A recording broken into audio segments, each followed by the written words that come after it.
नमस्कार दोस्तों, एक बार फिर से आपका स्वागत है साइंटिफिक सनातन में। दोस्तों, प्राण प्रतिष्ठा के कार्यक्रम को भारत में तो लाखों लोगों ने देखा और देखें भी क्यों ना। आखिर 500 साल का इंतजार कम नहीं होता। लेकिन मैं आपसे कहूं कि भारत से कोसों मील दूर कोरिया में भी हजारों लोगों ने प्राण प्रतिष्ठा के कार्यक्रम को लाइव प्रसारण में देखा।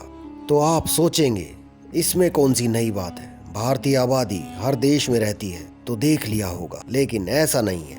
ये भारतीय नहीं थे बल्कि कोरियंस थे। वो कोरियन जो अयोध्या को अपना ननिहाल मानते हैं और इनकी आबादी कोरिया में करीबन 60 लाख बताई जाती है, जबकि कोरिया की कुल आबादी 5 करोड़ के आसपास है, जिसमें से करीबन 60 लाख लोग भारत से अपने आप को संबंधित मानते हैं। तो दोस्तों, ये लोग भारत आकर राम मंदिर के दर्शन करना चाहते हैं, जिनमें से एक बड़े ग्रुप को गवर्नमेंट ने पहली परमिशन भी दे दी है। आखिर क्यों ये लोग इतनी दूर से अयोध्या में आकर अयोध्या घूमना चाहते हैं, अयोध्या के दर्शन करना चाहते हैं, और क्यों अयोध्या को अपना ननिहाल मानते हैं? तो दोस्तों, आइए जानते हैं। कोरियाई पुरालेखों के अनुसार लगभग 2000 साल पहले अयोध्या की एक किशोर राजकुमारी ने एक नाव में समुंदर पार किया। 4500 किलोमीटर की दूरी तय करके कोरिया पहुंची और राजा किम सूरो से शादी की, जिन्होंने उत्तर एशियाई देश में गया साम्राज्य की स्थापना की। राजकुमारी सूरी रत्ना फिर रानी हियो होंग ओक बन गई। यह बात भारत में शायद ही किसी को पता हो। नहीं, यह तथ्य है कि दक्षिण कोरिया में करीब 60 लाख लोग जो खुद को सूरी रत्ना का वंशज मानते हैं, अयोध्या को अपना ननिहाल मानते हैं। इसलिए यह स्वाभाविक था कि उनमें से कई लोग 22 जनवरी को अपने घरों में राम मंदिर के अभिषेक को उत्सुकता से ऑनलाइन देख रहे होंगे, और अब वे भव्य राम मंदिर परिसर को करीब से देखने के लिए अयोध्या जाने का इंतजार कर रहे हैं। इन वंशजों को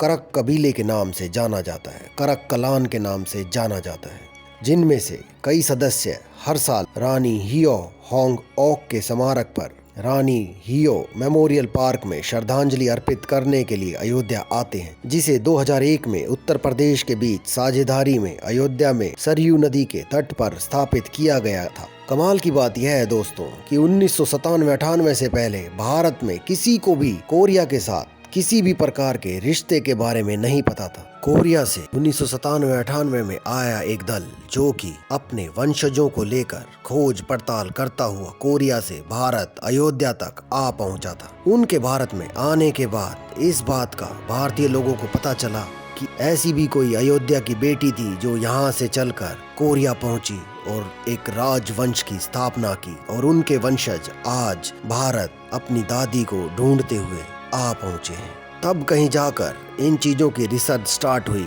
और 2001 में अयोध्या में सरयू नदी के तट पर एक मेमोरियल पार्क को स्थापित किया गया। दक्षिण कोरिया के सेंट्रल कारक कलान सोसाइटी के महासचिव किम चिल सू कहते हैं कि अयोध्या हमारे लिए बहुत खास है, क्योंकि हम इसे अपनी दादी के घर के रूप में देखते हैं। वह उन लोगों में भी शामिल थे जो 22 जनवरी को क्वीन हियो मेमोरियल पार्क से कुछ किलोमीटर दूर मंदिर में रामलला की नई मूर्ति के प्राण प्रतिष्ठा समारोह में शामिल हुए थे।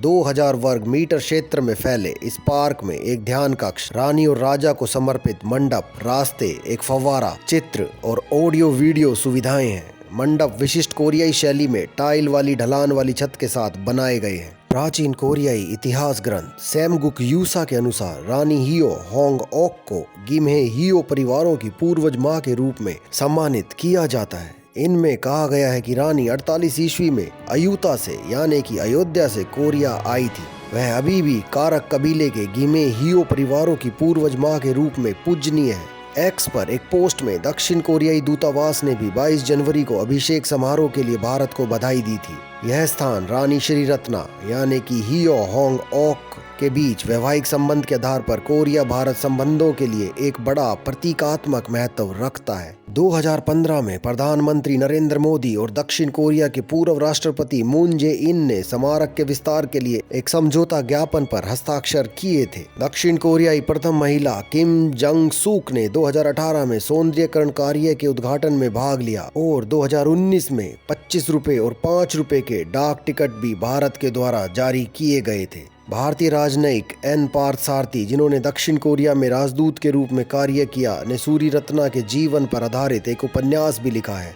जिसका नाम the legend of Ayodhya princess in Korea. इसी किताब को बाद में कोरियाई भाषा में अनुवादित किया गया, जिसका नाम बीड एंड होंगहू या सिल्क प्रिंसेस के रूप में किया गया और इसको सियोल में प्रकाशित किया गया।